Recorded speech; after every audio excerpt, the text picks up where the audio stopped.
I'm pretty sure that you guys can see that this is a visualization of all forms of aid that we have sent to the Ukraine, meaning that all of these dots, they represent our taxpayer money. Sure, yeah, every single dot is equal to $100,000, just to put that in perspective. And I know many of you are thinking, man, that's a whole lot of money that could have been used for stimulus for the American people, stimulus for businesses, stimulus for our economy. But how is that for context? Do you think that we've sent enough, or should the government talk about sending billions more dollars? And if you guys thought that we have a tough battle here with all of our credit card bills, lack of assistance with Social Security, SSI, SSDI, SNAP benefits, EBT benefits, PEBT, access to affordable housing, and yes, the burden of paying higher taxes, you should hear about the nurses over in the UK. They were recently told that if they ask for a pay raise, they support Putin. I'm not kidding you guys. I have the footage and I'm excited to show you guys everything. But before we begin, I noticed that the truth that we have been discussing here is being limited, maybe even suppressed. Now, if you want to help, please take a second, drop a like for this video, share this video with your friends and your loved ones. And if you haven't already, consider subscribing to the channel.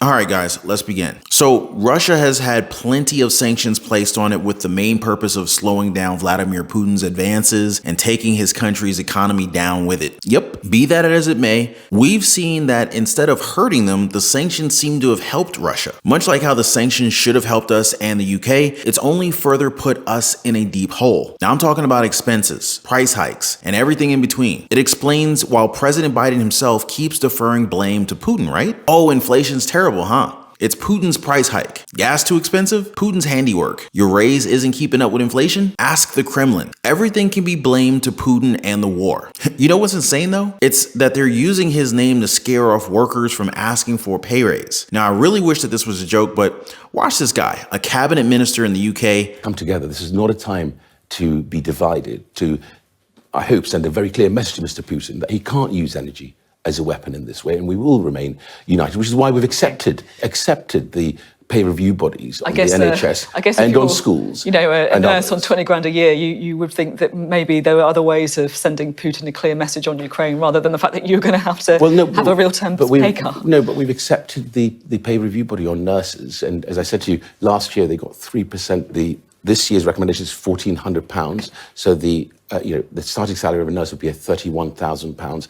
It is difficult. I'm absolutely conscious of the fact of how hard things are at the moment. But this is not a time to go for 19% pay rise that will cost £10 billion. Okay, so I'm going to humor the thought that people who are in the government, especially those that hold a high position, are indeed conscious of the fact of how hard things are at the moment. Does that mean that they also need a pay raise? What if we turn the tables and they had to live off of our wages? Do you think that they would keep the narrative the same? I mean, these nurses, the very same people who couldn't go home because of the health crisis, keeping them in hospitals with so much risk to their own personal health and to the health and well-being of their families. But now they ask for a raise and they're in support of Vladimir Putin. How did they even get to this conclusion? And it's happening here too. Like I said, blame everything on Putin. Are they going to say, if you're not happy with your wages, you support Putin here? Is that what it's going to come down to? Shouldn't people be provided with enough so that they can afford their bills? For people to be paid what they're worth? Just a thought. I know you guys saw the video that I showed you earlier where billions of dollars were sent to the Ukraine, but have you seen a visualization of how much has actually been sent to us?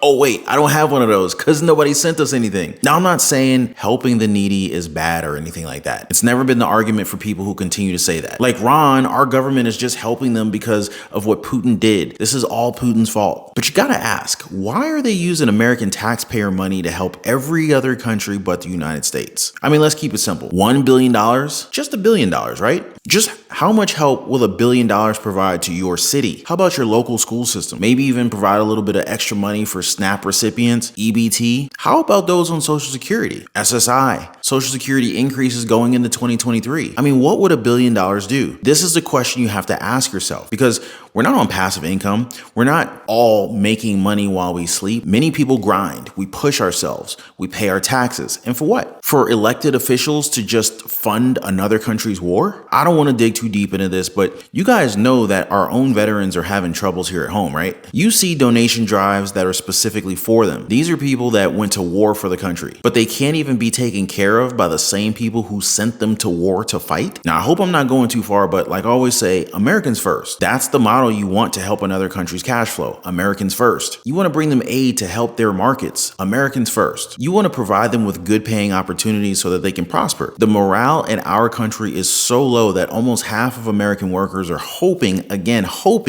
for a promotion or a raise in 2023. Where's our financial freedom? While workers hope for more money, the Fed will continue to raise rates and in turn have more layoffs. Now, it doesn't matter if you're in the housing market, real estate, stock market, tech, or what have you. Layoffs are coming for all of us. That is why I'm telling you, you shouldn't hope for a raise. You work for it. That and you prepare for every scenario. You already know that jobs are going to be scarce for 2023. This is the time where you should be making opportunities for yourself. We deserve financial freedom, but we have to let go of the things that we don't need. You have 2 cars? Maybe sell one of them? Got a huge house? Maybe think about downsizing to something that fits your needs? Got stuff you can sell? Be an entrepreneur and sell what you're not using. Take that capital and create a business that can create oncoming residual revenue. Now, at this point, it's up to us. Now, if you guys want to learn more about these things, feel free to message me or even join the Patreon community in the link in the description down below. I'm down to discuss all of it, like budgeting, creating multiple streams of income, improving your cash flow with side hustles or starting a small business,